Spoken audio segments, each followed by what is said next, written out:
সত্যি কথা বলতে আমি কোনোদিনই পুজো এইসব দিতে পারতাম না। পুজোটা আমি মন থেকে এখন দেওয়ার চেষ্টা করছি।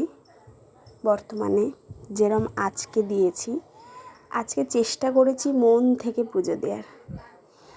আমি কোনোদিনও পুজো মাথাতেই আসেনি ওসব কীভাবে কী পুজো টুজো দিতে হয়, দেবো, যেটুকুনি যতটুকুনি করার করতাম। কিন্তু এখন চেষ্টা করছি মন থেকে নিয়ম নিষ্ঠা ভরে পুজো দেওয়ার, কারণ এটাই আগামী প্রতিদিন চালিয়ে যেতে হবে।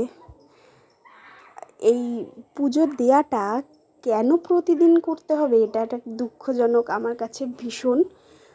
তো আমি শেয়ার করবো আস্তে আস্তে তোমাদের সবার সাথে।